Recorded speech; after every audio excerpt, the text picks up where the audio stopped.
चाळीसगाव मालेगाव रोडवर भीषण अपघात, एसटीच्या इलेक्ट्रिक बसच्या धडकेत जळगावच्या महिलेचा मृत्यू।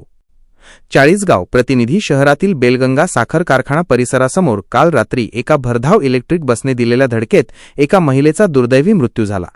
सपना विजय चव्हाण, वय 46, राहणार विठ्ठलवाडी, जळगाव असे मृत महिलेचे नाव असून या घटनेमुळे परिसरात हळहळ व्यक्त केली जात आहे।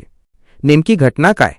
मिळालेल्या माहितीनुसार दिनांक 21 जानेवारी 2026 रोजी रात्री सकाळचे 9 वाजेच्या सुमारास छत्रपती संभाजीनगर-1 डेपोची इलेक्ट्रिक बस क्रमांक MH49 BJ 9020 चाळीसगावहून मालेगावच्या दिशेने जात असताना हा अपघात झाला।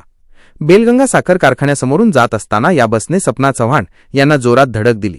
धडक इतकी भीषण होती की त्या रस्त्यावर फेकल्या गेल्या आणि त्यांच्या डोक्याला व शरीराला गंभीर दुखापत झाली। उपचारापूर्वीच प्राणज्योत मालवली। अपघात होताच परिसरातील नागरिकांनी तातडीने मदतीसाठी धाव घेतली। जखमी महिलेला तातडीने चाळीसगाव येथील ट्रॉमा सेंटरमध्ये उपचारासाठी दाखल करण्यात आले, मात्र दुर्दैवाने रुग्णालयात पोहोचण्यापूर्वीच त्यांची प्राणज्योत मालवली होती। डॉक्टरांनी तपासणी अंती त्यांना मृत घोषित केले। पोलीस कारवाई। अपघाताची माहिती मिळताच चाळीसगाव ग्रामीण पोलीस ठाण्याचे पथक घटनास्थळी रवाना झाले। या प्रकरणी गुन्हा दाखल करण्याची प्रक्रिया सुरू करण्यात आली आहे। सदर कारवाई प्रभारी सहाय्यक पोलीस निरीक्षक नितीन पाटील यांच्या मार्गदर्शनाखाली करण्यात येत असून पोलीस या घटनेचा अधिक तपास करत आहेत।